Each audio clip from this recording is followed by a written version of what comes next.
disputa entre Câmara e Senado pelas MPs e o arcabouço fiscal são temas da minha entrevista de hoje com o nosso convidado, o jurista e presidente de BEDAPT, Dr. Quioche Arada. Olá, doutor Quioche, um prazer recebê-lo aqui nesse espaço do NGT Notícias. Meu, Viviane. Doutor Quioche, vamos falar do novo arcabouço fiscal apresentado aí pelo ministro Haddad, que tem o desafio de minimizar aí os temores em relação à economia e mobilizar o setor privado a voltar a investir. As novas regras são suficientes aí para cumprir esse papel, doutor Quioche? A mania de todo governante é lançar um projeto legislativo de impacto no início de cada governo. Só que ninguém está cumprindo isso daí, né? A lei de responsabilidade fiscal que o governo Fernando Henrique lançou como uma tábua de salvação para equilibrar as finanças nunca foi cumprido, né? Tanto é que estourou. Agora, e depois vem o governo Michel Temer, lançou aí a tal de PEC de teto de gastos, né? Todo mundo aplaudiu, agora sim. Agora sim que o barco afundou, quer dizer, não vai resolver nada. Agora vem o novo governo com a história de substituir teto de gastos pela nova âncora fiscal. Não sei como é que isso juridicamente seria possível, porque o projeto que eles estão mandando é de lei complementar.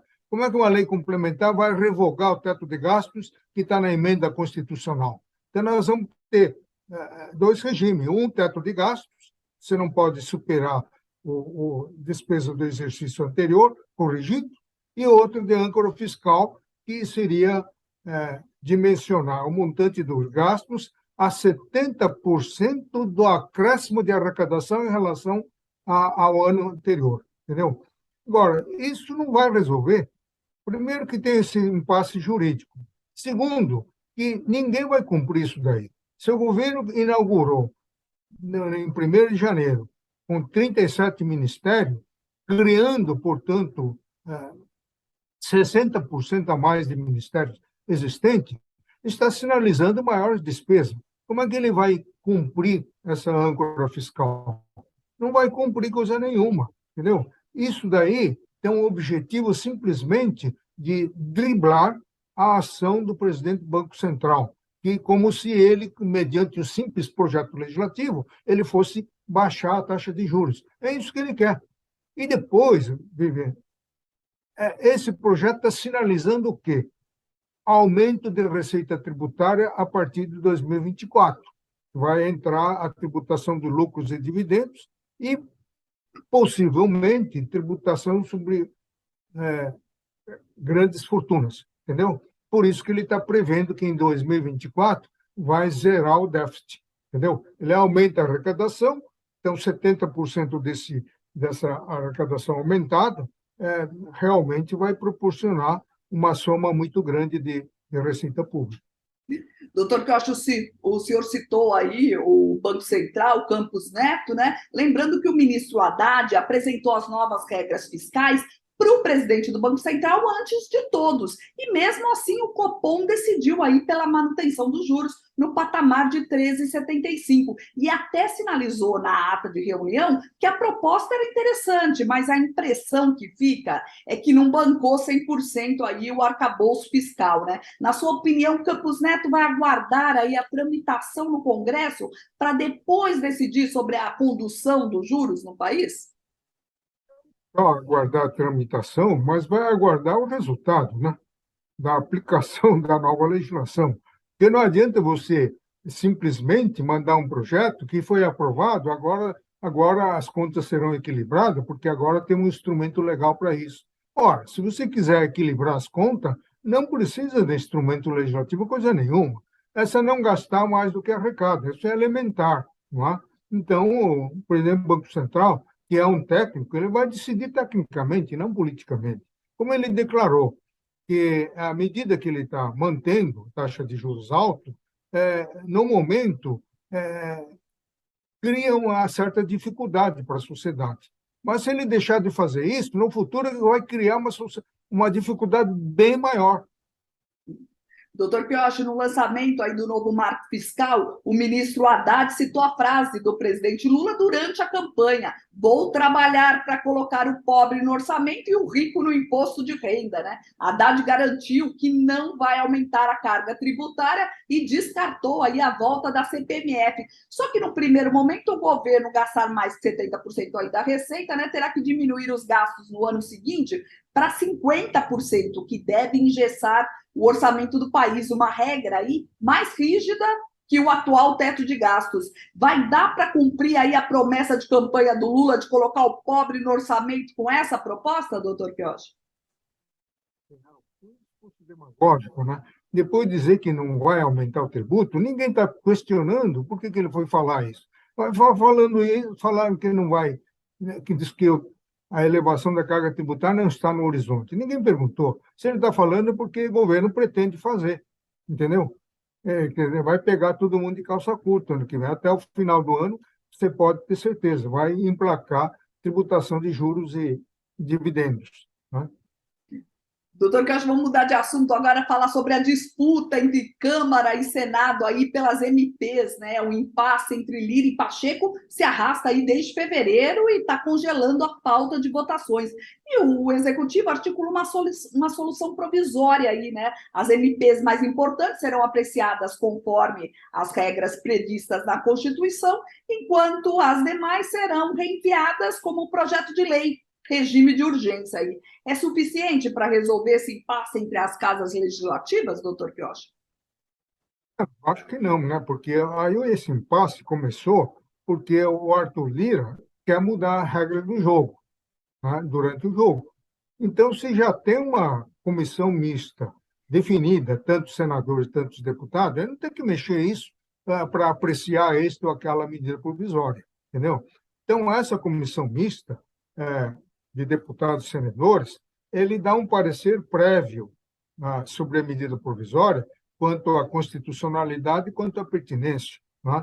Se é de relevância e se é urgente. Depois é que vai para as respectivas câmaras, casas legislativas, para votação pelo plenário, começando pela Câmara, entendeu? Então, mas o Arthur Lira, ele quer mudar essa composição, botar mais deputados dentro da comissão mista e menos senadores. Por quê? Porque a Câmara dos Deputados é a que sempre costuma fazer emendas ao projeto de lei, entendeu? Emendas, às vezes, totalmente impertinentes. Então, a medida provisória está versando sobre aumento do IPI. Ele faz uma emenda sobre plantio de batatinha, quer dizer, não tem sentido. Isso daí está passando, entendeu? Então, o presidente Lira quer ter maior número de deputados aí dentro para que os deputados possam fazer emendas da espécie, né? Tudo fora do enfoque, né? Doutor, que eu acho falar aí sobre os 9 anos da Operação Lava Jato, né? O aniversário foi deixado um pouco de lado com a descoberta aí de um plano do PCC para sequestrar autoridades, entre elas aí o Sérgio Moro. E o que vimos foi uma disputa aí entre o senador Moro, o presidente Lula, numa sucessão de falas aí, no mínimo desconcertantes, né, doutor Pioche? Hoje a Operação Lava Jato é lembrada mais pelos inúmeros erros cometidos aí pelos protagonistas, né? O Moro e o Dallagnol. E temos aí uma força-tarefa de empreiteiros articulando para escapar das punições da Lava Jato. Querem anular processos, cancelar as condenações, invalidar delações e multas, né? O combate à corrupção no Brasil ficou ameaçado, doutor Pioche? Ficou escancarado, né? Quer dizer, é uma licença para você praticar atos de corrupção, né? Então, tudo aquilo que Lava Jato fez nos seus 9 anos, né, desde o governo passado, vem sendo sistematicamente destruído, né? Começando pelo principal acusador, que é o promotor, procurador da República, né, Dallagnol, e o principal juiz, né, que aplicou a lei da Lava Jato, entendeu? Então, e agora partiu para a perseguição daqueles que atuaram na Lava Jato. E o Moro foi vítima de uma dessas perseguições. E o presidente Lula fez um discurso minimizando, né? Quer dizer, que totalmente fora do contexto, né? Ninguém nega a realidade de que o Sérgio Moro estava correndo um risco mesmo, né? Mas o presidente Lula, ele deu uma declaração lá, minimizando o assunto, né? Dizendo que não houve, na verdade, tentativa, quer dizer, colocou em dúvida a ação policial, né? Sem dúvida. Doutor Quiochi, falando agora sobre o Suprema Corte, né? O ministro Lewandowski adiantou a sua aposentadoria, abrindo espaço aí para Lula fazer uma indicação ao Supremo, e tudo leva a crer aí que a indicação será mesmo o advogado Zanin, né? Ele mesmo que será o escolhido. Em outubro, mais uma vaga será aberta com a saída da ministra Rosa Weber. A possibilidade de mudança no perfil da corte com as indicações de Lula, o que esperar? Se houver essa alteração, são mais dois ministros novos que o Lula vai votar, vai indicar. Então, tecnicamente, o governo vai ficar com maior segurança perante a Corte Suprema. O problema é o critério de escolha, né? Porque a Constituição dá um parâmetro, né? Maior de 35 anos até 65 anos de idade, de notório saber jurídico e de reputação ilibada, né? E não diz mais nada. Então, cabe ao intérprete esmiuçar esse texto dentro do sistema jurídico total. Então, 35 anos, por exemplo, não é crível à luz de um homem de mediana experiência que com 35 anos alguém possa ser ministro do Supremo Tribunal Federal. Precisa ter pelo menos uma experiência de vida, né? E tem que ter experiência jurídica, no mínimo 25, 30 anos de exercício profissional, o que leva à idade média de mais ou menos 50 anos para você ser ministro. Notório saber jurídico. Não basta apenas a indicação de títulos acadêmicos. Ele precisa ser um jurista reconhecido no mundo jurídico nacionalmente, ter obras publicadas, né, ser conhecido, enfim, pelos juristas do país inteiro. Não é? E depois, reputação ilibada, né? Bom, aí o próprio nome está dizendo. Então, alguém que tenha sido indiciado em inquérito ou tenha sofrido uma condenação, embora já extinta a punibilidade ou teve o processo extinto sem julgamento do mérito, eu acho que aí há uma nuvem nebulosa sobre a reputação moral da pessoa. Então, não poderia ser indicado. Agora, estamos falando em mudar o critério.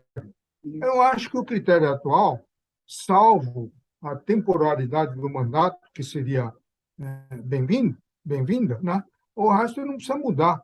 O problema é que o Senado Federal não está cumprindo a sua missão constitucional. Está agindo como mero homologador da vontade do Executivo, entendeu?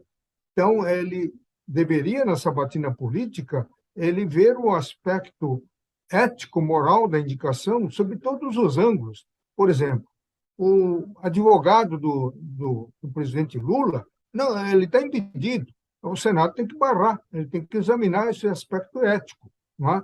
E a segunda vaga seria, por exemplo, afilhado do ministro Lewandowski, não é? Que ele queria botar o assessor dele como ministro. Também o Senado teria que barrar, só que o Senado não está fazendo isso. Então, está acenando com uma modificação legislativa. Não é por aí. Doutor, que eu acho que o senhor citou aí as mudanças, né, propostas aí para a Suprema Corte, e no Senado, o Senado está estudando aí limitar os mandatos do ministro do Supremo, como o senhor falou, e a PEC também muda as regras para o processo de escolha e os mandatos dos ministros do Supremo Tribunal Federal. E recentemente, em entrevista ao jornal o Globo, o ministro Gilmar Mendes chamou a PEC de cavalo de Troia, porque acaba abrindo espaço aí para discutir outras questões, como a forma de divisão da indicação do presidente com Câmara e Senado. O senhor concorda com o ministro Gilmar Mendes? A hora da discussão é essa mesmo? Eu acho que sim, né? Pela experiência, você sabe que nenhum projeto é aprovado tal como enviado pelo Executivo, né, ou pelos próprios membros do Legislativo, no caso da PEC. Sempre há emendas, né, movidas por interesses corporativistas, né? Então, eu acho que realmente vai haver de tudo na discussão dessa PEC.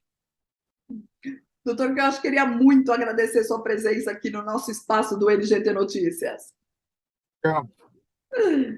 Esse foi o doutor Quioche Arada, jurista e presidente do BEDAFT, falando aqui no NGT Notícias de hoje. Muito obrigada pela sua companhia e eu te aguardo na próxima edição. Até mais!